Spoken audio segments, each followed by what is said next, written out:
Svima vama, draga braće i sestre, i svima nama danas ovdje sabrani u ovaj dan kada slavimo praznik Pedesetnicu, 50. dan po vaskrsenju Gospoda, Boga i spasa našega Isusa Hrista, silazak Svetoga Duha na svete apostole, utvrđivanje i utemeljenje Svete crkve Hristove.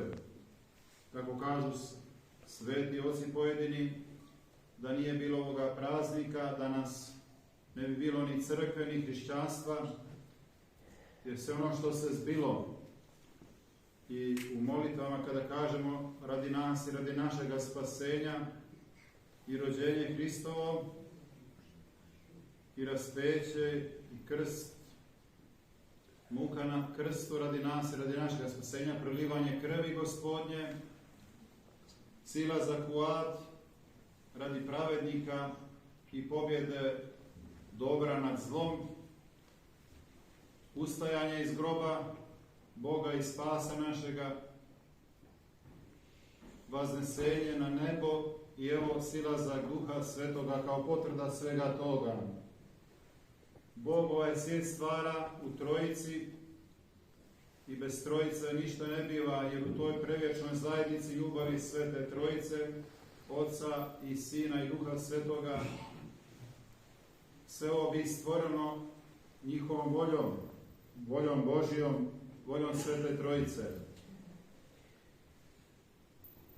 Danas, braće i sestre, sabrani smo u ovom svetom hramu, koji je do danas, evo, liturgijski, ali od danas i našom odlukom i vjerujemo voljom i ljubavlju i molitvama svih vas, ali prethodno vaših svetih predaka i mučenika, ali posebno vjerujemo voljom Majke Božije koja je došla ponovo u ovaj hram prije 2 godine ovom čudotvornom ikonom svetom, koja je obnovljena i zaštićena radi upravo, evo i ja nakon 2 godine možda sad neke stvari shvatam zašto sam i odlučio da ovu ikonu Presvete Bogorodice, kako je nazivamo Sokolovačku ikonu, ovdje zadržimo, da je čuvamo, nadajući se da će naše želje koje smo na neki način ostvarili, osnivajući ovdje jednu svetu obitelj u ovim visinama ovih brda i planina, opet sve radi našeg spasenja, kako kaže Gospod. I sve što se dešava, ne dešava se slučajno. Osnovati ovdje obitelj novu, osnovati i proglasiti ovu crkvu i ovo zdanje ovdje sve, ako Bog da se izgradi ovdje manastir, da zaživi ovdje Duh Sveti, da obitava u ovoj svetoj crkvi. Vjerujemo da je obitava i da obitava uvijek, ali posebno kada je blagoslov Božji bio taj da dođe ta misao i ta želja da se to osnuje ovdje. I danas liturgijski ovdje počinjemo iznova jedan novi život, jedan novi početak sa željom i molitvom Bogu da se obnovi ovo selo, da se obnovi naši krajevi. Najveće breme na vašem episkopu jeste, braći i sestre, što našeg naroda na ovim prostorima nema. Ja nikad nisam ni kukao, ni plakao, ni jadikao, nego sam junački uvijek držao krst. Evo i ovaj episkopski štab sa vjerom, nadom i ljubavlju od 25 godina na ovim prostorima kao monah, boreći se uvijek, ne gubeći nadu, iako je bivalo teško u mnogim trenucima. Danas isto teško, nije jednostavno, dolazeći, prolazeći kroz ove krajeve, više vrleti šume, pustinje, izgorele kuće i izgarišta na našim ognjištima. Ono što ja vjerujem čvrsto, a to jeste moja molitva Bogu, ne da se stvara kriza u ovom svijetu, krizu mi sami stvaramo i bez molitve, zato što smo se ponijeli gore visoko, ne prema Bogu, nego prema svojim željama i mislima i prohtjevima, želeći lagodniji, komforniji, bolji život. I odlazimo, bez obzira što su bili ovdje ratovi, oni su bivali vjekovima, možda će ih i biti opet, ali naši sveti preci nikad nisu zaboravljali ni ostavljali svoje svetinje, svoje grobove. To ja prvi nikad neću sebi dozvoliti, ali zato i slobodno i smjelo pozivam sve vas i sve nas da obnovimo svoja sela, svoje njive, svoja ognjišta, da okrčimo svoje grobove svojih predaka, jer samo ćemo tako opstati i van svojih mjesta i svojih sela ako moramo bivati negdje daleko u svijetu zbog toga da bi preživjeli ili živjeli malo bolje. Neka Duh Sveti koga danas proslavljamo, Sveta Trojica, Otac i Sin i Duh Sveti, dakle budu uvijek neprestano sa svima vama, braćo i sestre. Mi se danas radujemo zato što liturgijski počinjemo novi život, jer ovo više nije crkva Sokolovačka, ovo je od danas, odnosno blagoslovom Svetog Sinoda i prijedlogom moje smjernosti, od danas zvanično Manastir Sokolovo.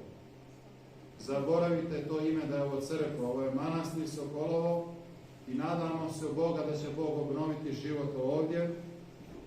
Tu svakako želim posebnu priliku da iskoristim da pozdravim ovdje našu dragu sestru Evangeliju koja je iz ovog kraja koju vi, vjerujem, svi znate, koja je izrazila i želju da dođe ovdje. Mi ćemo o toj temi svakako da razgovaramo, da se potrudimo, ali od vas jako mnogo zavisi, ne samo od mene. Ja ću, kao što sam se razapeo za vas i cijelu eparhiju razapeti za ovaj manastir, sa tom željom da obnovimo ovdje, braće i sestre, ne samo duhovni, nego i ovaj život naš, naše bivstvovanje na ovim prostorima, na grobovima naših svetih predaka, zato što sam rekao, ne kao prorok, nego kao čovjek koji malo sagledava, nepametniji od vas, situaciju u svijetu, da zaista dolaze teški dani.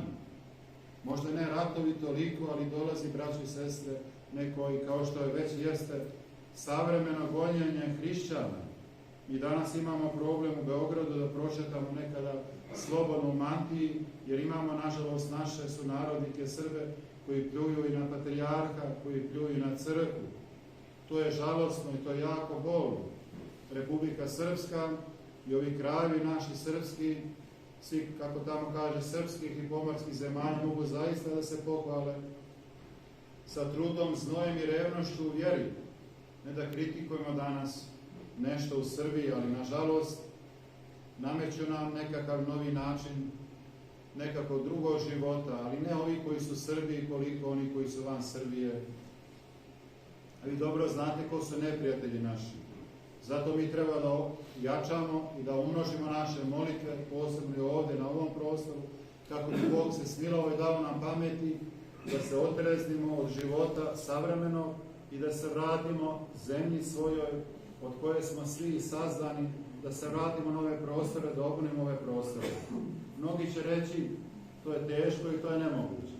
Kako je bilo našim predsima koji su išli pješke, najviše, poneko na konju i na konjskim kolima, išli u svetinje, išli su i trudili se i živjeli. Mi danas imamo luksuzna auta, svi, imamo najsavremeniji način života i opet smo polijeni i teški da se potrudimo, da se sabiramo i da obnavljamo svoje svete hramove i svoje sveta ognjišta. Molimo Boga danas, da nas Bog ohrabri i osnaži i da nam da mudrosti, da na istinski i pravi način donosimo odluke kako bi bile korisne za našu crkvu na ovim prostorima cijele ove naše lijepe otadžbine, ali posebno ovdje mnogo napaćene mučeničke eparhije Bihaćko-Petrovačke. Kada bi brojali koliko imamo mučenika i stradalnika iz drugog rata, mislim da bi prešli sigurno cifru preko 50.000 naših svetih sunarodnika, mučenika, sveštenika, stradalih strašno u raznim jamama, zaklani, ubijeni, koji se dan danas nalaze, a čija ćemo imena i čije ćemo kosti se truditi da ih vadimo iz zemlje, da ih proglašavamo svetima kao što jesu. Zato nam je sveta dužnost jer stojimo na svetom mjestu. Ako to ne budemo ispoštovali, doći će zaista vrijeme kada će sve ovo biti velika pustinja i kada će se govoriti da nikad nisu postojali Srbi na ovim prostorima. Ali to mi ne možemo i ne smijemo dozvoliti. Ako to bude, onda smo prokleti. Ali nećemo to dozvoliti, ja prvi to neću. Borit ću se do kraja ovdje sa svojim narodom. Zato vas i hrabrim i snažim i pozivam i apelujem da se potrudimo da zaista živaju naši krajevi. Ova sveta obitelj danas zaživljava. Za 50-100 godina, ako sve bude kako treba, onda će oni koji dođu posle nas biti ponosni sa nama. Kao što se i mi ponosimo sa našim predsima koji su nam ostavili velike svetinje, između ostalog ponajviše manastir Rmanj koji ove godine i sljedeće obilježava nekih 580 godina svoga postojanja. Ali imamo i pomene da smo u Cazinu imali manastir Gomilu za koje su sveti Simeon i sveti Sava dali blago da se sazida. Možete misliti koliko vijekovi govore zatrpani u istoriji, mnogo treba da istražimo i da otkrivamo ono što je, braći i sestre, prošlost. Da bi je prosvjetli, osvjetli, da bi obnovili, da bi živjeli u budućnosti. Jer nema budućnosti bez prošlosti. Neka Bog blagoslovi sve vas, dolazak danas u ovu svetu obitelj, neka ovo bude od ove godine jedan od sabora ovdje, pored Petrovdana i Velike Gospojine, kome je posvećen ovaj hram, ovaj manastir, da kažem, Uspenja Presvete Bogorodice Sokolovo, bude jedan novi sabor ovdje, duhovski sabor, kako bi se obnovili duhovno na ovim prostorima i zaživjeli ponovo život na našim ognjištima. Živjeli i Bog vas blagoslovio na mnoga i blaga vijeka. Amen.